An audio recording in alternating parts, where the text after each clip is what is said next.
Boa noite para vocês. É com grande satisfação que eu venho aqui numa universidade pública conversar com vocês sobre um tema tão pujante, importante e salutar para a nossa geração. Eu tive também a honra de estudar numa universidade pública, a Universidade de Brasília, e continuo um franco possuidor de fé na função social da universidade pública, nesse ambiente de politização, nesse ambiente de liberdade de expressão, nesse ambiente de descobertas e principalmente nesse ambiente de democracia. Uma universidade, com esse nome mesmo, universidade, não é apenas uma prestadora de serviços educacionais, mas certamente é um lugar de discussão dos grandes projetos, problemas e programas do país. E é por isso que, ao receber o convite da Universidade Tecnológica Federal daqui do Paraná e ao receber convites de inúmeras outras instituições, eu não hesito em dizer vou sim, porque eu acredito muito em espaços democráticos como esse, acredito muito na importância de diálogos como esse.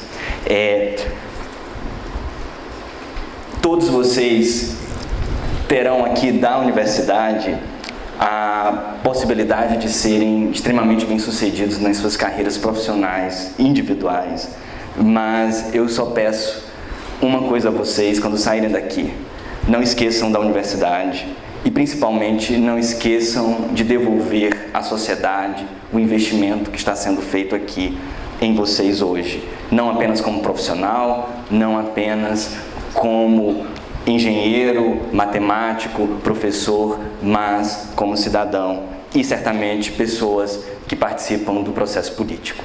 Agora sim, eu vou cumprimentar as autoridades. Eu quero agradecer o professor Edemir, o professor Valmir, temos também a presença do conselheiro da OAB do Paraná, cumprimentar o diretor do diretório acadêmico do DCE, isso, aqui chama-se DCE. E dizer que agradecer o convite, o patrocínio e a disponibilidade de vocês. Mas antes de começarmos, eu quero fazer uma pergunta. Quem está com o microfone na mão? Você? Você conseguiria me dizer os 11 jogadores da seleção brasileira? Pelo menos alguns?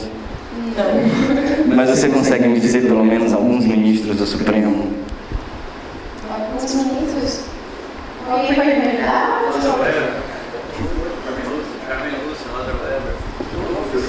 Vamos lá, Carmen Lúcia, Rosa Weber, Toffoli, quem mais?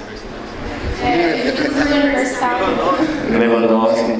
Mas o que eu quero chamar a atenção é que parece que hoje é mais fácil encontrar alguém que sabe o nome dos 11 ministros do Supremo do que o nome dos 11 jogadores atuais da seleção brasileira. E isso é muito sintomático sobre o momento que nós passamos de judicialização da política. Os juízes hoje têm nome, os juízes hoje têm rostos, os juízes hoje têm fama.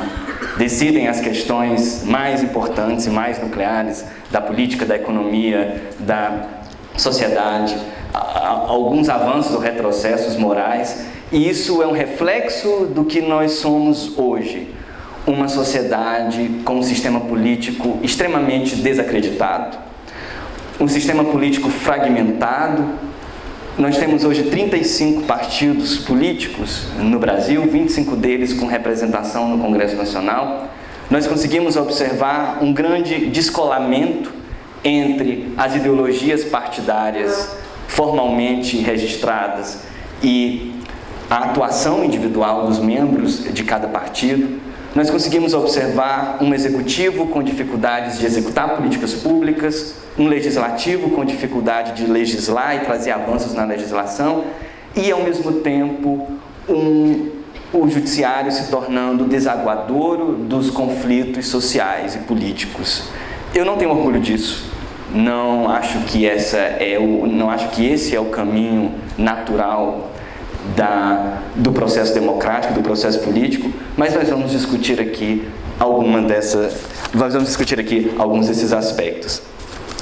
Alguns teóricos falam, inclusive, que nós hoje vivemos o que se chama de juristocracia, não mais uma democracia, em que o judiciário se tornou o superego de uma sociedade complexa, de uma sociedade caótica, de uma sociedade incoerente, uma sociedade que não se entende mais.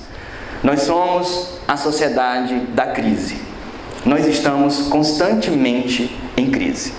Crise econômica, crise social, crise política, crise penal. Hoje você encontra um colega e pergunta: como vai fulano? O colega já tem uma certa dificuldade de falar estou bem, porque sempre nós estamos pensando num problema. E parece que nós incorporamos isso nas nossas vidas profissionais, na nossa vida social e também na nossa vida pessoal. Nós somos a sociedade da crise, a sociedade que nunca está bem, a sociedade que só enxerga problemas, mas não consegue pensar coletivamente em soluções. E estudando esse tema, pelo qual eu sou extremamente fascinado, estudei isso no meu mestrado na Universidade de Harvard, eu tive duas perplexidades que para mim foram marcantes.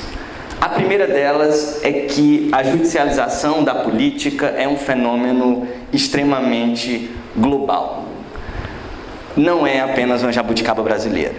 Se você vai aos Estados Unidos hoje, se você vai à Europa hoje, se você vai na África do Sul, se você vai no Sudeste Asiático, se você vai nos outros países da América Latina, você encontrará o judiciário hipertrofiado, decidindo grandes questões políticas e econômicas. E essa judicialização envolve não apenas aspectos da megapolítica, como nós vimos recentemente no Brasil, em que o Supremo Tribunal Federal praticamente sacramentou todos os passos do processo de impeachment, dizendo os procedimentos que eram legais ou ilegais, o que estava de acordo com a Constituição, ou quando o Supremo Tribunal Federal também sacramentou ou impediu a nomeação de ministros por parte do presidente da República neste mandato e em outros casos. Essa é a intervenção na megapolítica. Mas nós vemos também a judicialização da política no nosso dia a dia.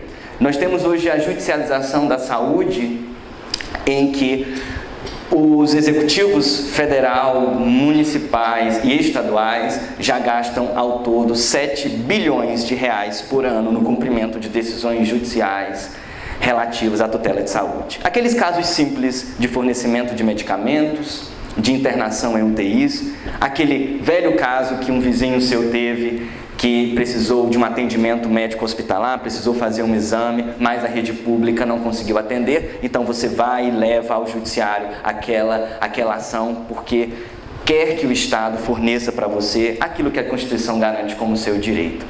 E temos, mais recentemente, a última fronteira da judicialização da política, que é o direito penal.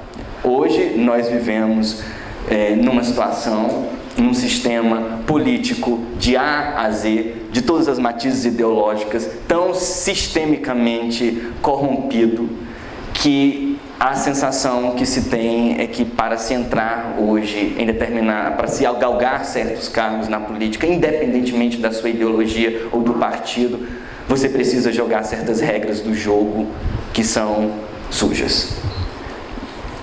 E não falo isso de lado A, falo isso de lado B, isso é geral, sistemático. E quando você vê que o problema não é só de A, de B, de cicrano ou de fulano, mas o problema é extenso e global, você começa a perceber que isso não é apenas uma falha de A ou B, mas também uma falha do sistema que cria incentivos ou desincentivos para determinados tipos de conduta. E criamos uma fé falsa de que o direito penal vai salvar a sociedade ou de que vai limpar a política, quando, sinceramente, eu não acredito que a política possa ser limpa por esse tipo de instrumento, embora acredite sim que a lei que está na Constituição, feita pelos nossos legisladores e pelos nossos constituintes, precisa ser cumprida. Além disso, é um fenômeno que atinge todos os tipos de democracia. Democracias liberais, democracias sociais, democracias conservadoras, democracias progressistas.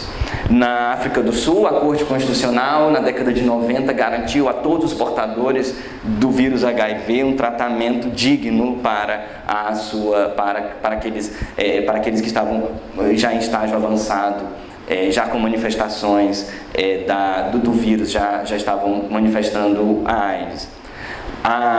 Na Argentina e na Colômbia, casos idênticos ao do Brasil de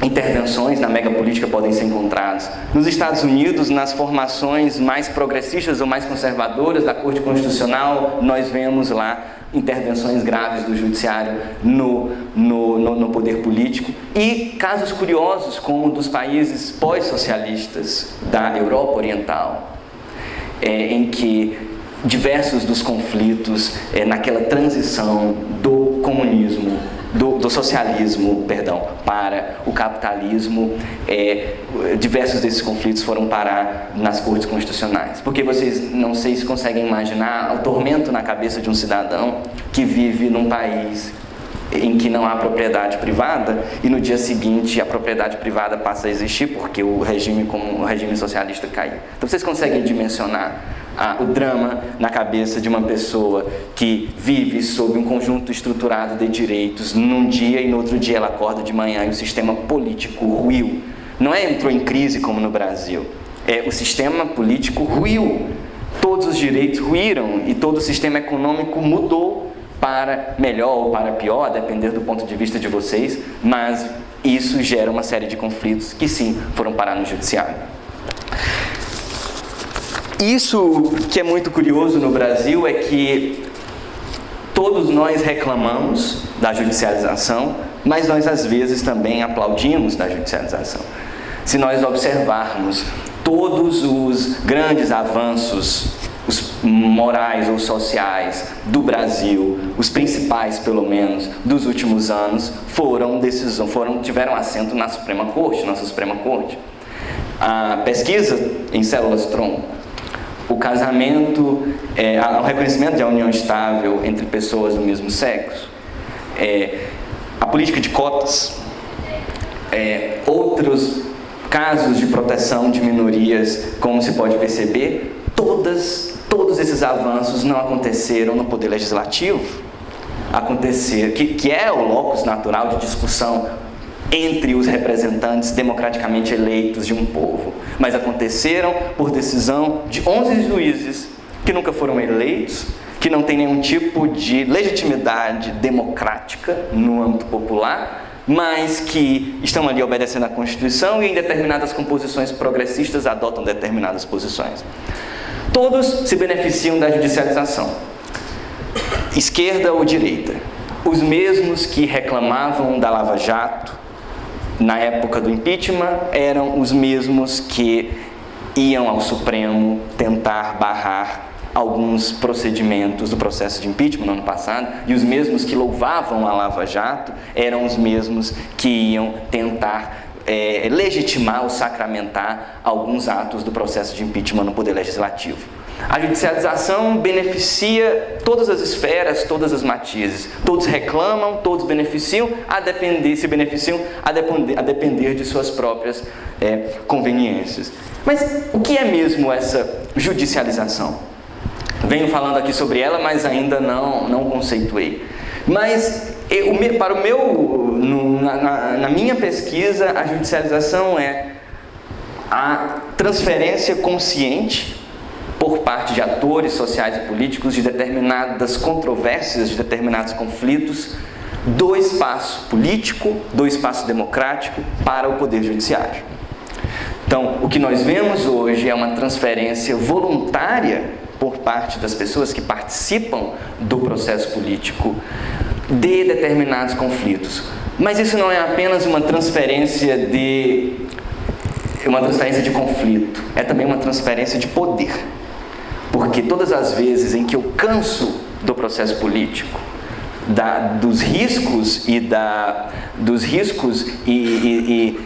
dificuldade que o processo político naturalmente tem, e levo aquele problema ao Poder Judiciário, eu estou passando uma mensagem ao Judiciário: por favor, resolva o meu problema por favor, eu estou dizendo que você tem poder para resolver o meu problema e você tem competência para resolver o meu problema. E quando nós vamos nos perguntar qual é o motivo, quais são as razões sistêmicas dessa judicialização, nós podemos levantar pelo menos duas hipóteses. A primeira hipótese é que a judicialização é resultado de uma disfunção sistêmica entre poderes. E é mesmo. Se nós vivemos hoje um legislativo fraco, um executivo que tenta centralizar, mas fica à mercê do legislativo, e uma dificuldade de legislar e de execução de políticas públicas muito forte, naturalmente, os atores sociais vão se cansar daquela dinâmica e vão tentar levar aquele problema para o judiciário. Por mais antidemocrático que possa parecer uma solução vinda do poder judiciário, porque eles simplesmente acreditam que aquela seria, digamos assim, a última esperança ou a última possibilidade de resolver determinado problema. Mas nós não podemos deixar de ver também que o poder judiciário, que levar o problema ao judiciário é uma estratégia política que tem sido muito eficaz nos últimos anos no Brasil e no mundo. Vamos imaginar a seguinte hipótese. Nós tivemos a PEC dos gastos públicos, que foi inclusive a primeira oportunidade em que eu conversei com vocês por videoconferência, e acabei criando um laço muito bom com essa universidade. Mas imagine que, em decorrência da PEC dos gastos públicos, o orçamento da universidade caia pela metade. Projetos de pesquisas terão que ser cortados, bolsas de monitoria vão ser cortadas. O que vocês fariam como estudantes, como professores, como membros da comunidade acadêmica? Recorreu no judiciário. O que faz parte dessa briga? Vale tudo, né? Mas me deem algumas ideias. Ninguém quer falar? Ocupar a universidade, ok? Chamar a atenção da sociedade para isso. Uma tática de desobediência civil, né? Em que você em que você entra em determinados espaços públicos para gerar uma espécie de inquietação na sociedade e nos membros da comunidade acadêmica e chamá-los a atenção para aquele problema. O que mais que vocês fariam?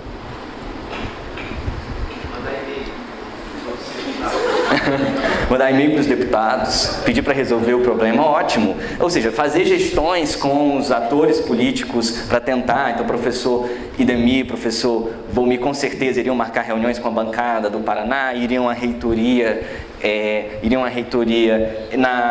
em Curitiba para tentar conversar, conseguir mais uma verba orçamentária, um acréscimo adicional.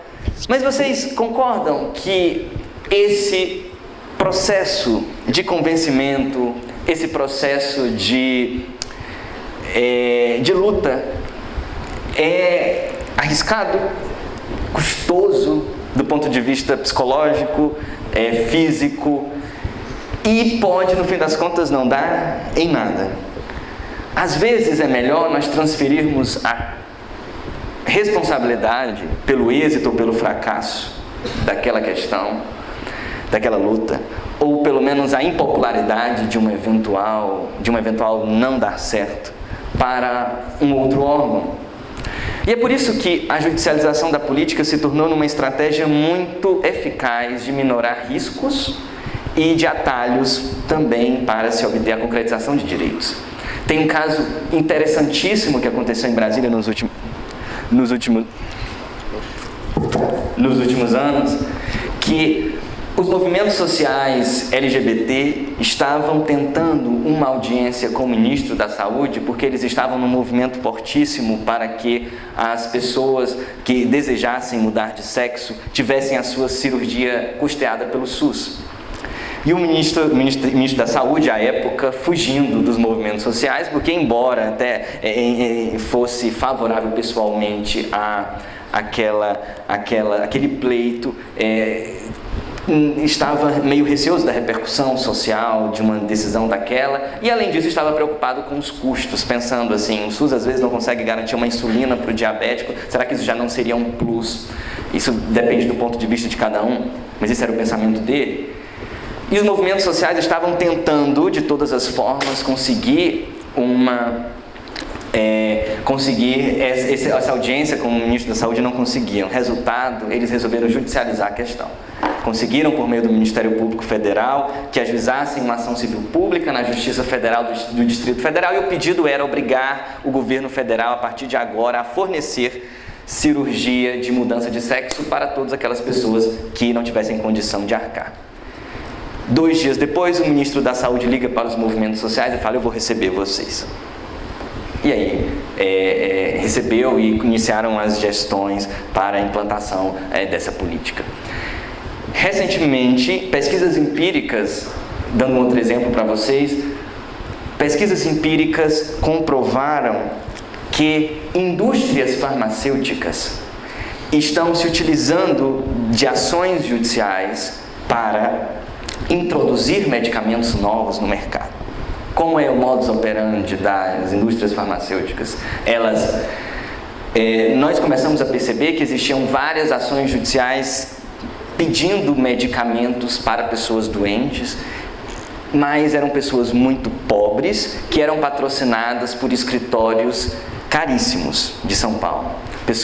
Então, havia ali uma certa incoerência, porque, será que esses escritórios estão fazendo muita atividade pro bono, atividade gratuita para pessoas carentes? Isso acontece, mas assim, eram sempre os mesmos medicamentos, referentes sempre às mesmas empresas farmacêuticas, e alguns médicos começaram a fazer, inquietos com aquela situação, começaram a fazer alguns estudos empíricos sobre aquele ponto e comprovaram que indústrias farmacêuticas, quando estavam introduzindo um medicamento novo no mercado, iam para regiões em que havia uma grande quantidade de pessoas carentes que potencialmente precisariam daquele medicamento, arregimentavam aquelas pessoas, falavam: eu tenho aqui um medicamento novo que você pode conseguir se eu patrocinar esse escritório aqui, que eu vou pagar a sua ação judicial, entrar com a ação e pedir para o Estado comprar para você.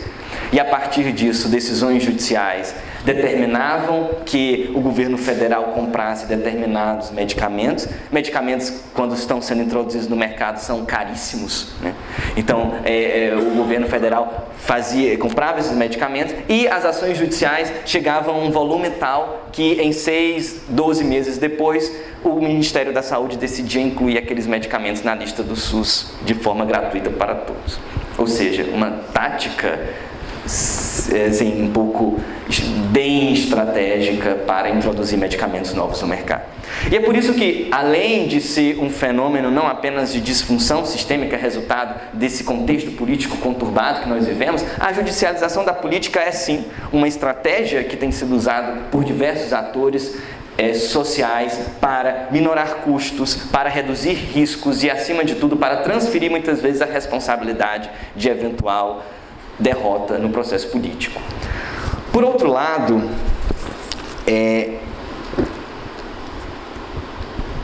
nós podemos extrair daí 2 teses. A primeira, essa que eu falei, a redução de riscos, mas por outro lado é uma constatação gravíssima, porque retirar temas prematuramente do processo político e colocá-los dentro do poder não democrático do Estado, isso empobrece muito a democracia. Porque significa que nós estamos desacreditados desse ambiente de discussão, que nós estamos desacreditados desse ambiente de politização, e que nós estamos nos tornando, ou nós estamos querendo nos tornar, esse analfabeto político aí que foi lido, poesia belíssima, que foi lido pelos estudantes aqui. O que é democracia, gente? Se vocês pudessem dizer uma palavra só que fosse sinônimo de democracia, o que vocês diriam? Liberdade. O que mais? Participação. Coletivo.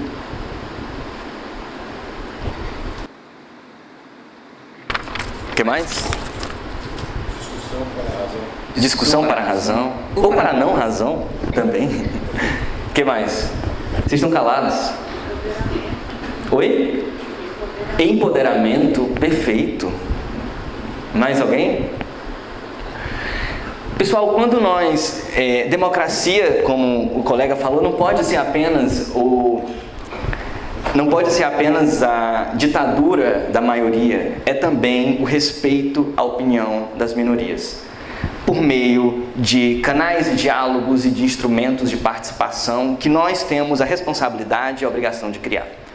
Todas as vezes que nós retiramos prematuramente um tema do processo político e colocamos dentro do judiciário, nós estamos empobrecendo a democracia, nós estamos desacreditando do processo político e nós estamos desacreditando de nós mesmos como pessoas que podem ser capazes de construir soluções consensuais, pessoas que podem ser capazes de construir soluções que sejam dinâmicas e bem mais construtivas e efetivas para os nossos problemas. Nós estamos pedindo a um terceiro estranho que resolva um problema que ele não conhece, do qual ele nunca ouviu falar e que muitas vezes esse estranho está completamente distante da realidade daquele problema com o qual ele se depara. Eu não estou dizendo que o judiciário não deve intervir em nenhuma das situações. Pelo contrário, existem hipóteses sim, que o judiciário deve dar respostas, como em muitas vezes deu, deve dar respostas salutares, respostas enérgicas para determinados conflitos. Mas nós, como atores sociais, nós deveríamos apenas procurar o judiciário quando realmente esgotadas todas as possibilidades de solução democrática de um determinado problema. Procurar o judiciário somente se houve uma profunda ilegalidade ou violação, e não apenas porque nós não aceitamos o resultado de um determinado processo. Porque aceitar derrotas, por exemplo, faz parte do processo. Nós podemos crescer com elas. E isso tudo me faz, essas provocações todas me fazem ter algumas aspirações para o futuro, e que são aspirações que eu trago para vocês. Acima de tudo, a primeira delas é que nós devemos investir no diálogo político. Esse ambiente de diversidade da universidade.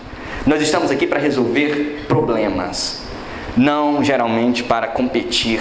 Nós temos inúmeros problemas e nós temos que aprender a olhar além do véu e aprender a ver na realidade quais são os elementos críticos que estão ao nosso redor. E além disso, nós temos que nos perguntar como que nós poderemos engajar os atores políticos para que eles participem da democracia.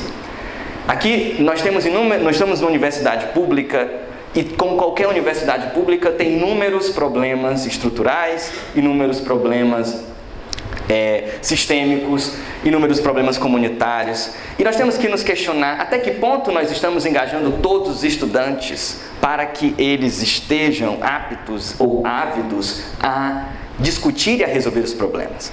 Ou até que ponto nós estamos transformando política estudantil apenas em uma disputa de espaço político entre determinados grupos ou entre determinadas ideologias, ou então quem faz a festinha mais legal.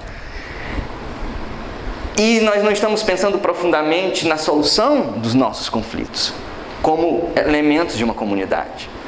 A segunda aspiração que eu tenho a falar para vocês é: vamos abandonar rótulos.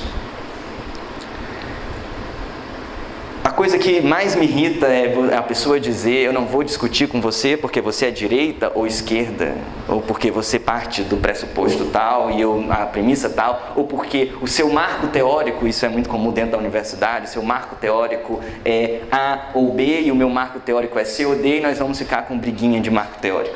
Universidade é lugar de liberdade, é lugar de libertação. Claro que todos nós temos as nossas preferências políticas, ideológicas, mas nós não podemos deixar de ter autocrítica. Todas as vezes que vocês exprimirem uma opinião, por mais que vocês estejam completamente, ou quase absolutamente corretos de que vocês estão daquele lado que você acredita que é o mais correto, procurem se questionar: eu poderia ter feito isso melhor, ou eu poderia ter realmente avançado mais esse argumento, ou esse meu argumento realmente é coerente, é consistente? Será que eu escutei todos os lados? Será que eu ponderei todas as faces do problema? Ou será que eu estou sendo míope, olhando apenas para aquele lado do problema que me interessa?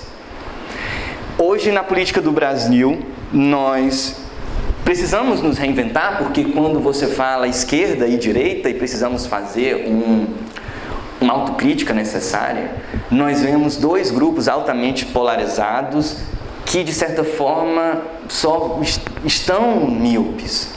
A direita, de um lado,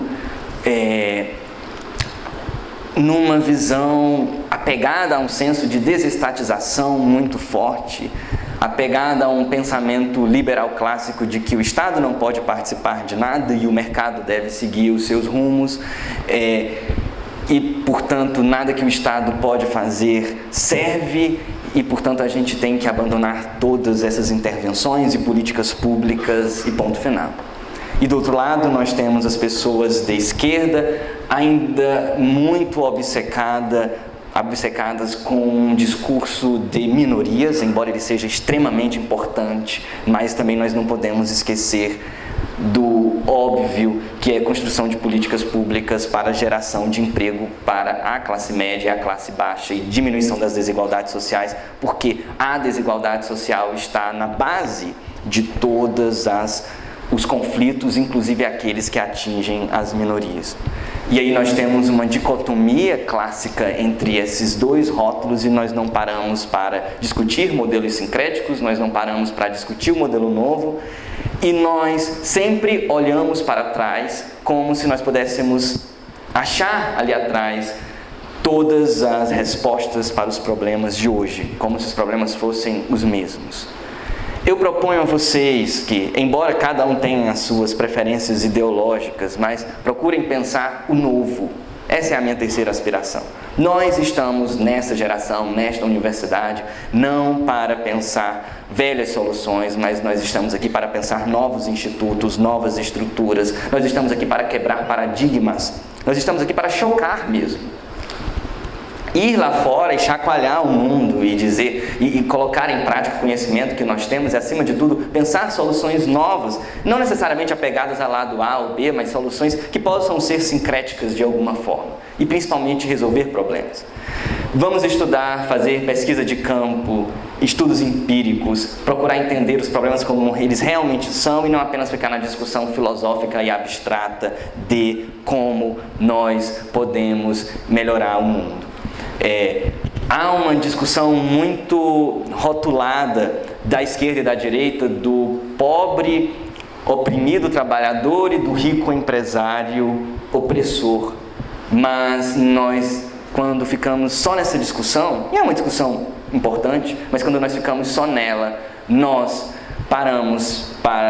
não percebemos que as nações que mais se desenvolveram nos últimos anos em termos de indicadores socioeconômicos foram aquelas que quebraram esse paradigma e começaram a estimular as pessoas mais pobres a microempreenderem e a investirem. Não necessariamente pensando na lógica do trabalhador e do empresário, mas fazendo essa pessoa se inserir de uma forma inovadora dentro do ciclo econômico. Por isso que nós estamos aqui dentro da universidade. Pensar o velho, discutir o velho, mas também quebrar velhas lógicas e construir novas formas de fazer política.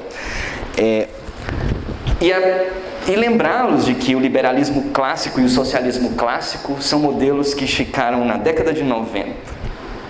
E eles não voltam, porque os nossos problemas são diferentes e não contemplam mais as nossas necessidades. A discussão hoje é a reforma da Previdência, porque os custos estão ficando elevados. Ninguém, obviamente, quer a reforma da Previdência, mas nós podemos tentar sentar, pesquisar empiricamente, propor medidas mais, talvez, suaves de rigidez do sistema, em vez, às vezes, de ficar apenas no sim ou no não, ou de já tentar levar ao judiciário para que ele ou sacramente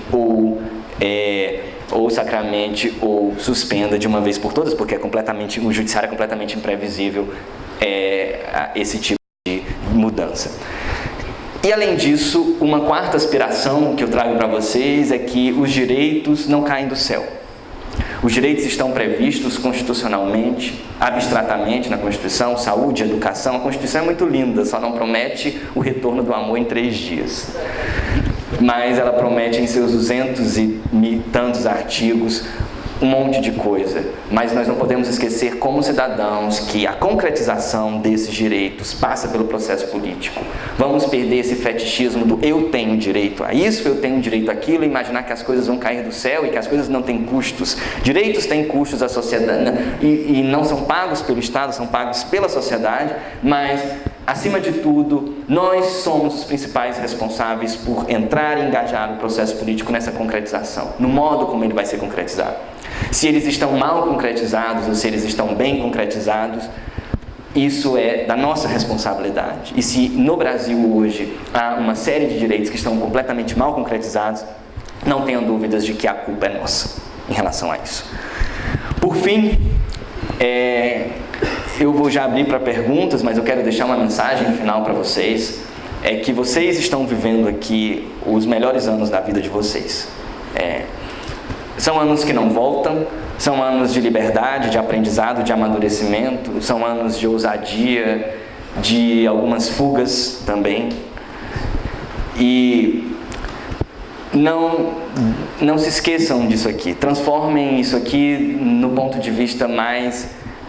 transformem isso aqui na experiência mais edificante possível, não só de aprendizado técnico, porque isso já faz parte do pacote, mas de interação, de diálogo, de politização, de encontrar o lugar de vocês no mundo, como cidadãos, como seres políticos. Não saiam daqui analfabetos políticos, pelo amor de Deus.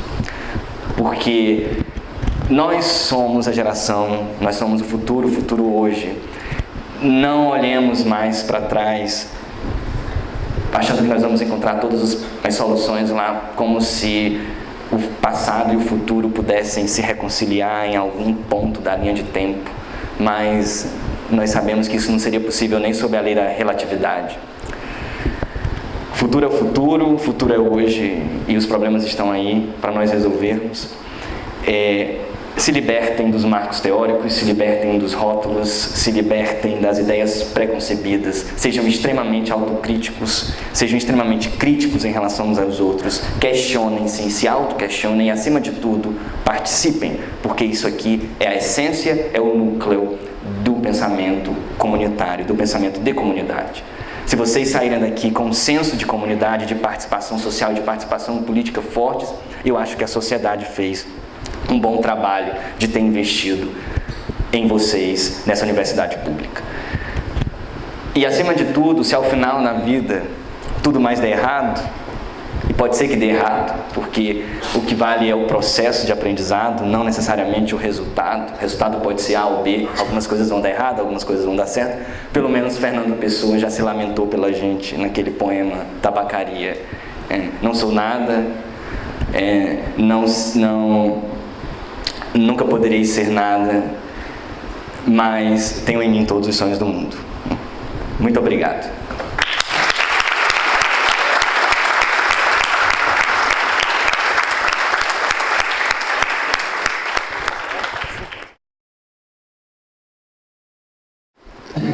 Então, o DCE, antes de abrir, né, resolveu fazer algumas perguntinhas para ti. E a nossa primeira pergunta é simples, mas que nos deixa uma certa curiosidade. Por que você escolheu o curso de Direito?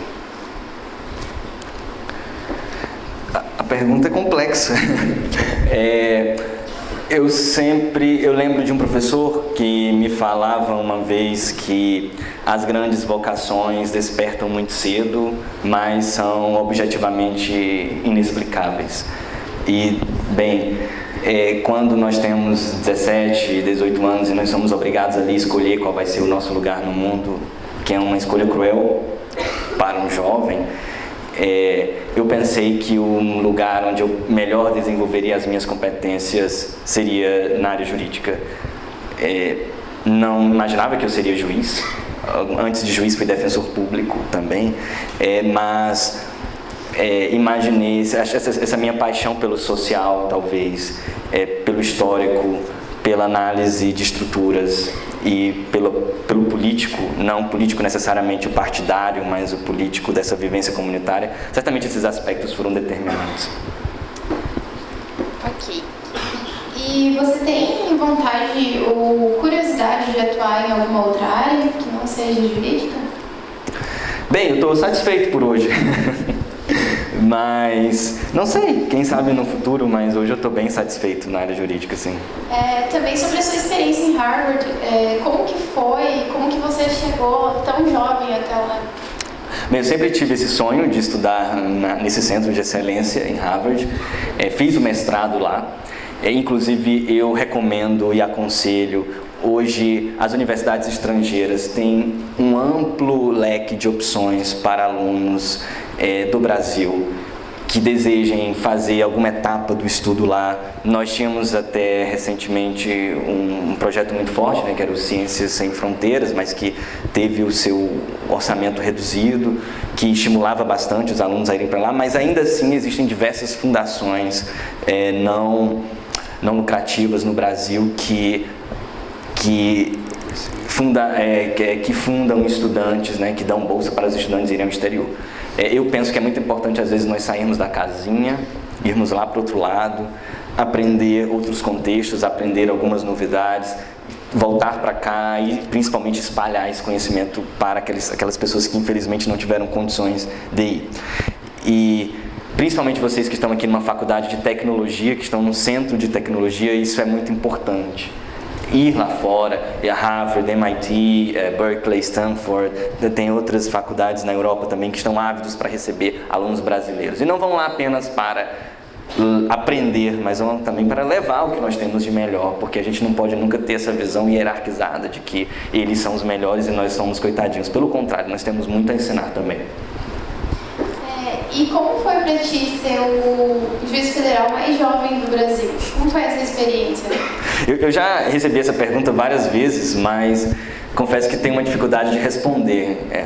Calhou, eu passei no concurso, realizei o meu sonho, cumpri os requisitos da Constituição, 3 anos de prática jurídica e aprovação no concurso público, mas quando eu assumi o cargo, certamente veio aquele peso da responsabilidade, porque um juiz decide vidas.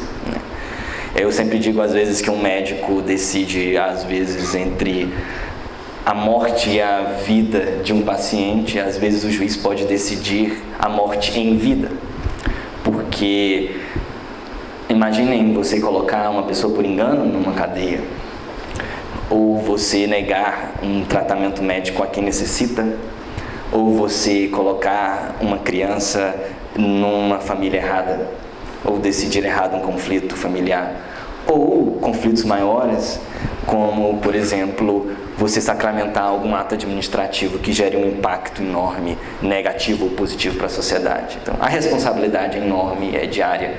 Eu sempre brinco que eu nunca mais consegui dormir direito, porque sempre que eu vou para casa, os casos vão com você, os personagens vão com você, e quem milita na área jurídica sabe desse peso. Tentei levar com muita humildade, como tudo que faço na vida, aprendendo com os mais experientes, procurando também fazer um trabalho sério, honesto, estudar bastante, observar bastante. Pelo menos até agora tem dado certo. Ok, obrigada. A minha questão é a seguinte, relacionada exatamente à questão da democracia. Eu acho que a introdução dos estudantes aí, lendo o poema do Bertolt Brecht, que é muito significativo, e depois o palestrante também colocando a democracia como um ponto central, a discussão, o debate, como sendo importante na universidade e até convocando os estudantes para que não saíssem daqui analfabetos políticos. Como é que o palestrante vê a questão que nós temos aí a nível nacional de discussão hoje, que é a escola sem partido? E me parece que ela tenta interditar esse debate. Então, qual seria a sua posição a respeito disso? Eu não consigo imaginar, e tenho uma posição muito clara sobre isso, eu não consigo imaginar nenhuma discussão que não tenha um fundo minimamente ideológico, porque todo posicionamento parte de premissas, e todo posicionamento parte de premissas que estão fundadas em pensamentos políticos A, B ou C. Eu entendo que não existe escola sem partido. O que existe é uma tentativa de excluir determinadas ideologias da discussão democrática, e acho isso extremamente empobrecedor.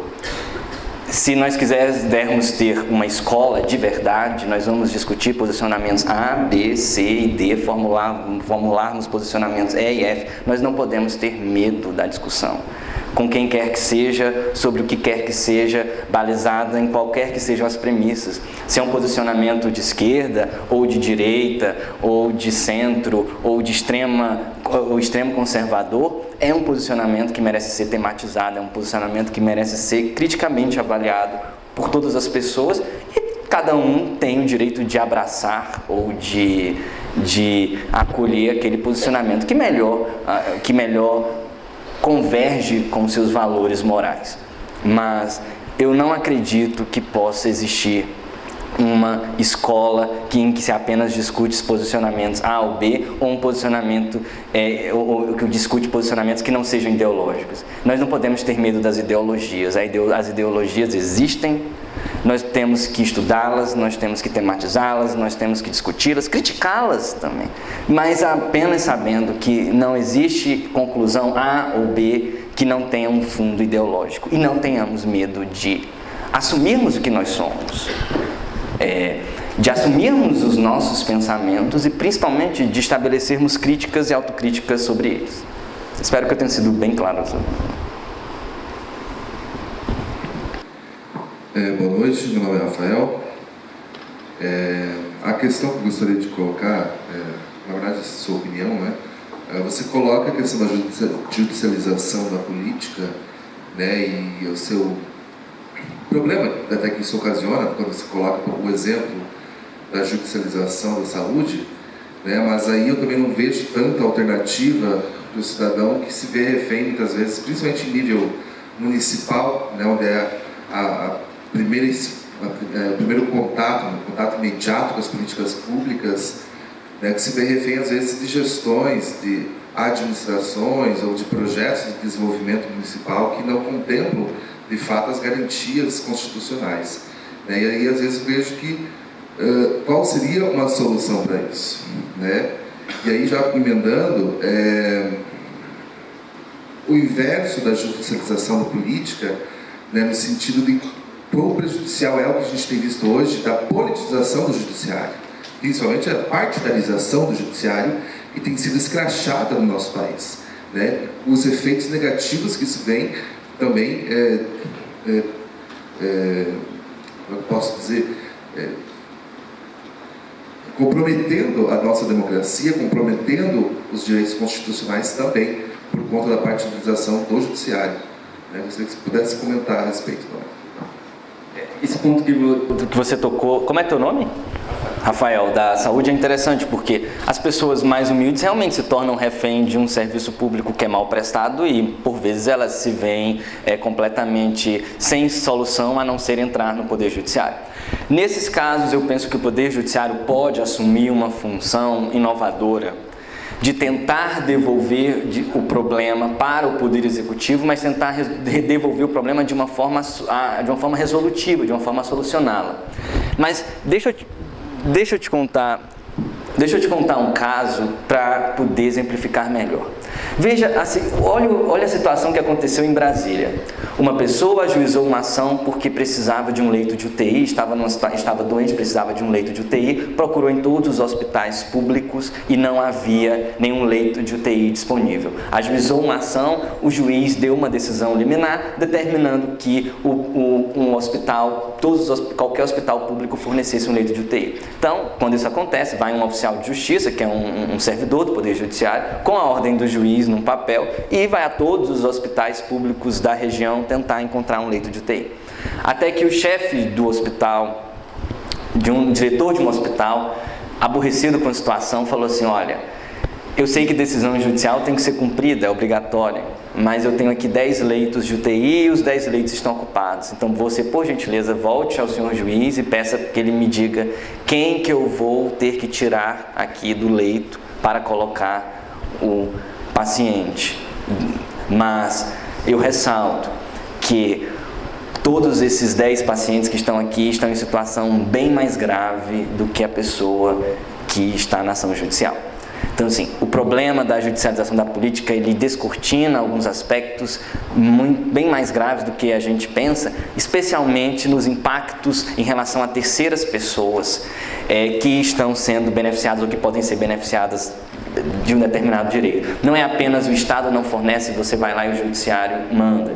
Todas as vezes que o juiz interfere numa política pública, ele está fazendo com que o Estado desloque orçamento de uma área para atender aquela ordem judicial. Então, se eu mando colocar mais uma pessoa numa UTI, o Estado ele vai ter que tirar orçamento, talvez do esparadrapo, ou talvez de uma cirurgia, para pagar aquela UTI no hospital particular, porque não tem mais vaga no hospital público. Então, a gente precisa pensar macrosistemicamente. Mas respondendo melhor a sua pergunta, existem alguns experimentos por aí no Brasil que têm tentado racionalizar essa judicialização da saúde.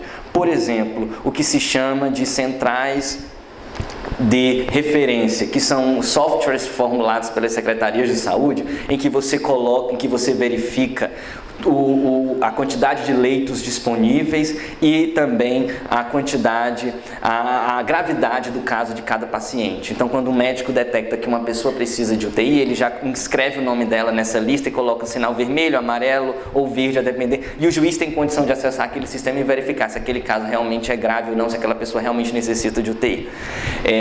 E aí tem como você racionalizar a questão. Alguns estados estabeleceram centrais de conciliação, ou seja, você entra na justiça para obter um determinado medicamento e antes do juiz decidir, aquele problema é enviado para a Secretaria de Saúde, que vai tentar resolver administrativamente aquele problema. Muitos dos casos de judicialização podem ser resolvidos com atitudes pequenas por parte da administração e eram problemas assim que nem sequer o administrador tinha tomado conhecimento. Então não havia necessidade de você balançar toda a máquina judiciária, toda a máquina administrativa para resolver um problema, às vezes, que é um simples ato de gestão poderia resolver. Então, eu penso que não tem como impedir a pessoa de entrar com ação, mas o judiciário tem sim como pensar em formas inovadoras de verificar o sistema. E casos mais graves e casos maiores, como por exemplo, não é envolvendo a educação, mas um caso que eu tive quando eu fui juiz federal no Amapá. O Ministério Público Federal ajuizou uma ação para que alguns índios que viviam numa aldeia completamente isolada, tivessem acesso à educação. Eles não tinham nenhum tipo de educação. E o pedido do Ministério Público Federal era que o juiz determinasse a construção de uma escola dentro da aldeia, e essa escola deveria seguir os parâmetros curriculares da educação básica do MEC. E aí o juiz recebe uma ação como essa, e ele tendo que decidir que tipo de educação que os índios vão ter numa aldeia isolada. E eu pensava comigo mesmo, eu nunca fui numa aldeia indígena. Será que esses índios foram escutados? Ou seja, olha que tipo de intervenção que estão me pedindo para que eu vá, mande o governo federal construir uma aldeia naquele lugar. Será que essas pessoas foram escutadas? Será que é isso que elas querem? Será que esse tipo de decisão judicial atende às demandas dela? Ou será que é esse o papel do judiciário, determinar a construção de escolas, sem saber o resultado disso? Então, eu tive uma ideia. E acho que isso parte do juiz também, do judiciário também, tentar minorar essa judicialização. Convidei o Ministério Público Federal, a FUNAI e outros órgãos envolvidos, a União, o Estado, para irmos à aldeia. Como o juiz, pelo Código de Processo Civil, pode fazer uma inspeção judicial. Então, nós vamos à aldeia. E aí todo mundo falou, que loucura, um juiz não pode sair do gabinete e tentar resolver o problema. Mas eu pensei, eu preciso pelo menos entender a realidade dessas pessoas antes de decidir. Não vou decidir com base em livro acadêmico falando sobre cultura indígena, que isso não vai me dar um abstrato concreto, ou não vai me dar o substrato concreto de decisão. Convidei, estávamos meio receosos do modo como seríamos recebidos pelos índios, porque eram índios que viviam de forma isolada, não gostavam de ter contato com pessoas que estavam aculturadas. E nós fomos até lá, fomos muitíssimo bem recebidos, e ali consegui fazer com que todos conversassem, a FUNAI, o Estado, as lideranças daquela tribo. E naquela conversa, percebeu-se que o que os índios precisavam em termos educacionais não era uma escola de acordo com os parâmetros curriculares da educação geral do MEC, mas uma escola assim, que trouxesse alguns elementos específicos para consolidação e sustentabilidade daquela cultura que eles tinham, tradicional. E eu sugeri então que suspendêssemos a ação judicial e por 3 meses os índios, todos ali os envolvidos, formulassem uma espécie de câmara de conciliação para que eles conversassem melhor e pudessem lapidar a melhor forma de atender aquela demanda dos índios. Resultado, em 3 meses eles me apresentaram lá uma proposta de acordo com um plano de execução para construção de uma política educacional em longo prazo para aquela comunidade indígena que atendesse às demandas específicas daquela comunidade e não aquelas demandas que a gente acha que os outros precisam. O resultado, então, o juiz homologa aquele acordo, não decide sobre o caso, ou seja, evita aquela solução imposta, né, impositiva, de um terceiro chegar, intervém. E o que eu fiz? Nada mais fiz do que devolver para o processo político e para a comunidade a decisão sobre os rumos que ela quer tomar. Então, veja um caso em que havia um conflito, que era falta de educação dentro de uma comunidade. Esse conflito foi retirado do processo político prematuramente, sem as discussões necessárias. Foi levado ao judiciário, para que o judiciário interviesse de uma forma abrupta. E o juiz teve a sensibilidade de procurar devolver aquele problema para o locus natural dele, que é a comunidade.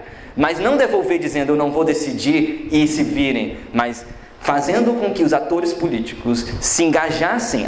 Quem são esses atores políticos no caso concreto? Aquelas pessoas que tinham a competência e a expertise de resolver aquele problema.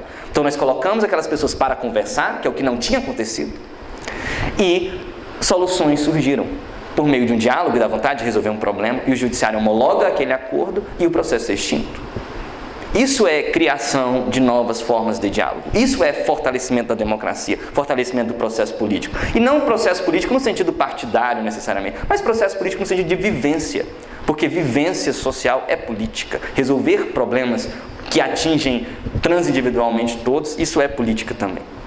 Então veja exemplos de como o judiciário pode, com atuações discretas, deixar de muitas vezes colocar medidas impositivas em ambientes que ele não conhece e tentar engajar os atores para que eles mesmos construam as suas próprias soluções.